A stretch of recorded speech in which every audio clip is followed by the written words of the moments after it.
be resilient. I am very proud of the fact that despite COVID, despite losing 98% of our business, we did not have to lay off or let go of any of our team members.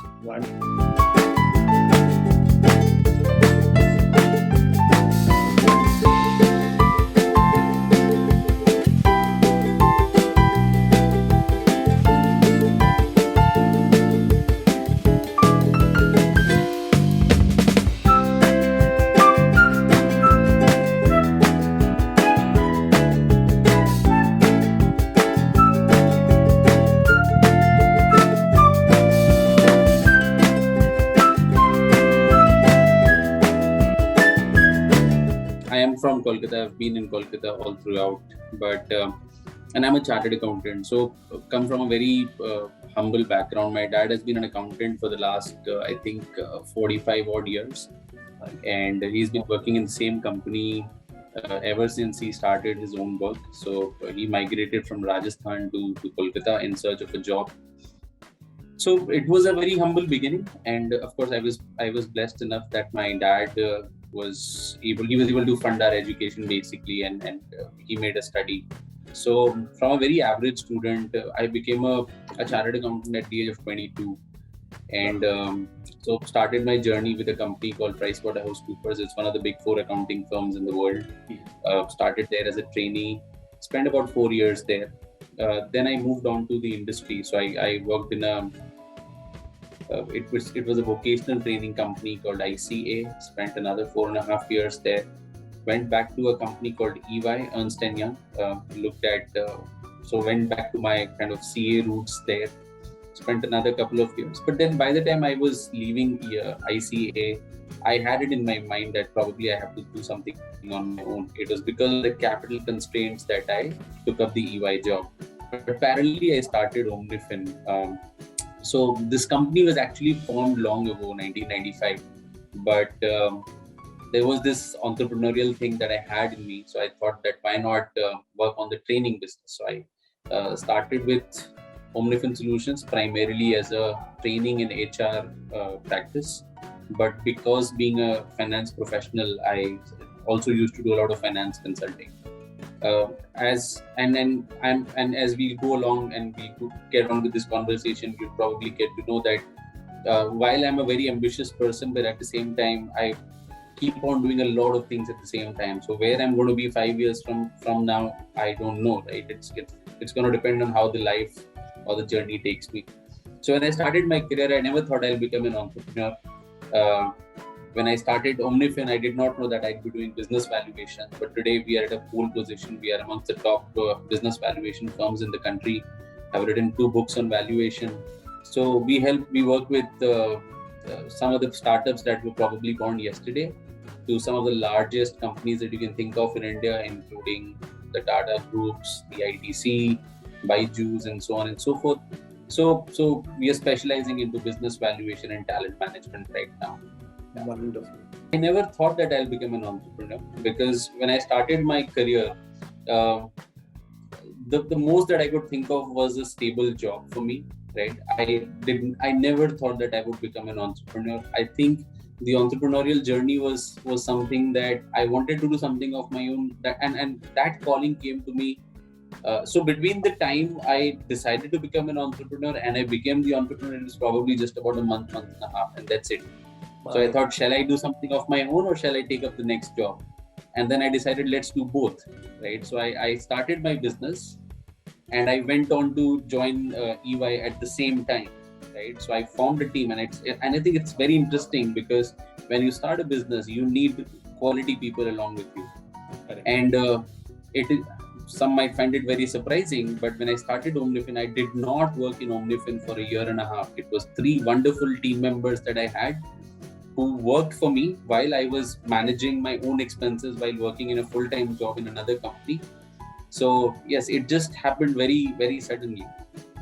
I mean, not many people are able to manage their business along with their jobs, because it starts as a hustle. I mean, there's a new terminology nowadays people are using, the hustle income, right? So probably from a hustle income to today, it is not today. I think way back it has become your primary work. which you're passionate about, isn't it?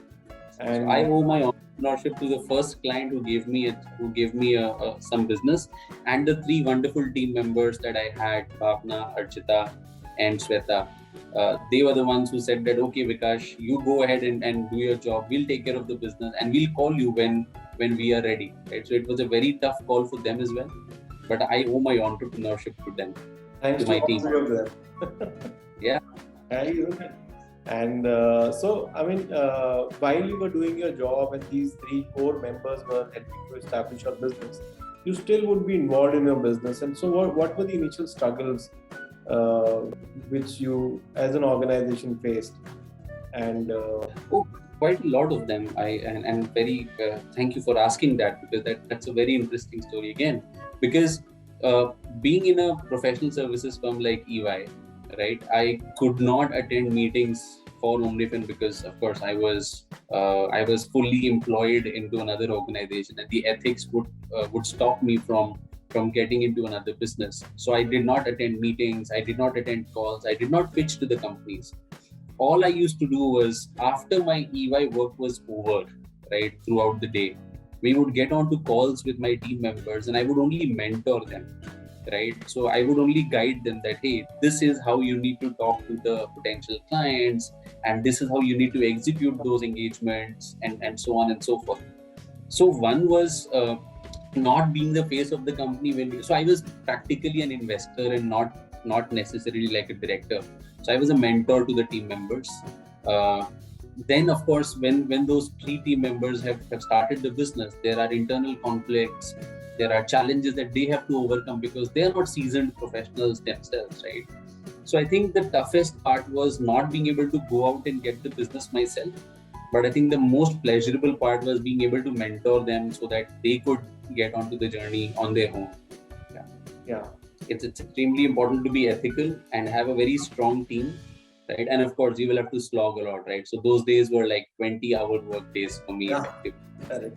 Because why am I saying, for those people who are still in job and want to do their business, probably many of them will end up spending their life doing job and only thinking about doing business. So they will probably not initiate. Probably, we really wish this message goes to a couple of them, isn't it? Hopefully, if they can add one.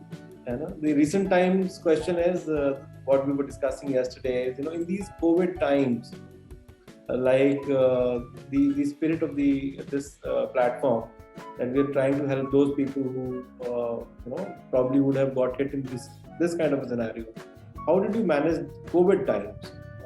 Because I'm sure somewhere it would have hit the.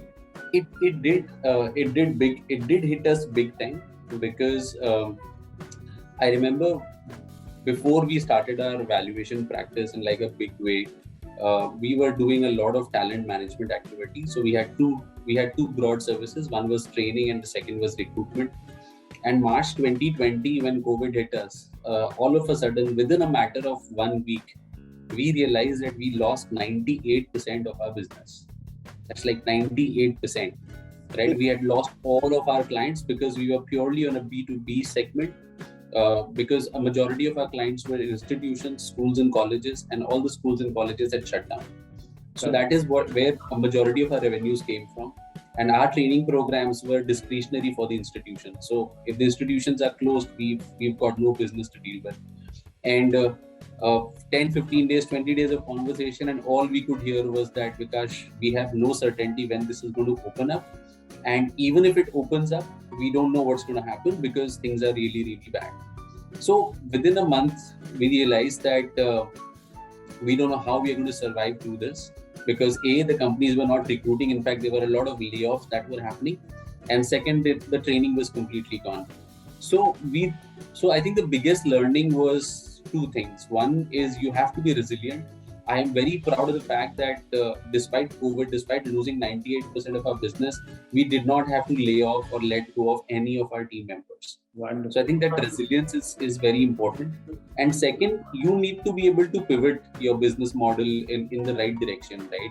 So for example, we realized that the classroom training model will not work anymore. So we spent, and we were all working from our respective homes, right? We were not even working in office because of the lockdown.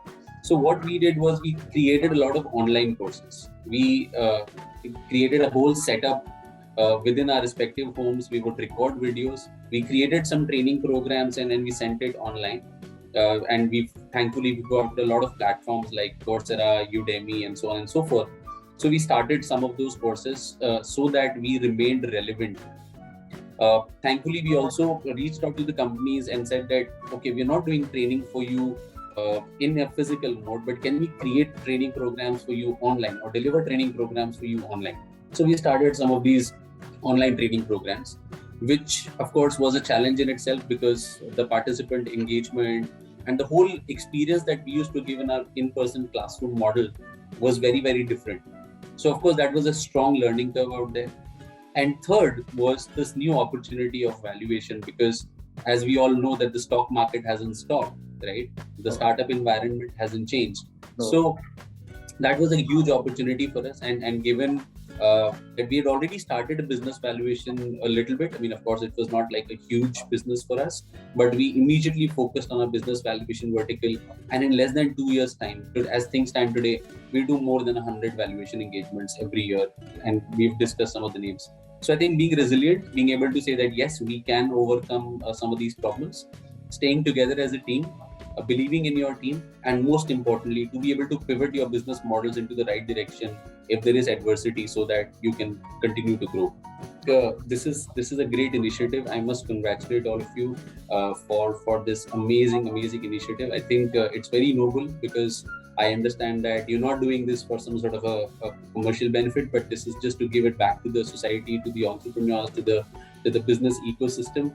So congratulations to all of you, and I hope that this video would also benefit some of your audiences, some of your people who are going to watch this video.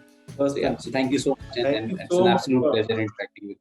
In the end, what is the one message that you would like to give to the audience or to the fellow entrepreneurs? Though you've already given some messages to the audience and the fellow entrepreneurs to be resilient and to probably find out ways and means to continue doing business. So I think, of course, I don't consider myself to be a very, very successful entrepreneur that I'll give messages to the others. But I think there are some principles that we go by very, very seriously. And I think one of them comes from our business, which is valuation. So when we look at a lot of entrepreneurs, they come to me and say that, Vikash, we've got this business model and we want to value our business. The one message that I really want to give out to all the entrepreneurs, especially the ones who've started a new business, a startup company, is that we need to be able to create value, right?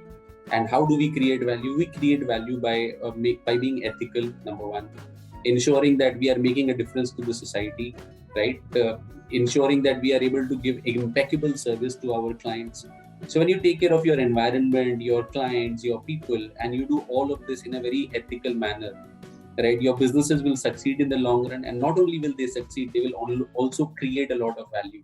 And of course, when your business is creating value to the environment, it creates value for you for sure. So I think that's the most important message that I'd like to give.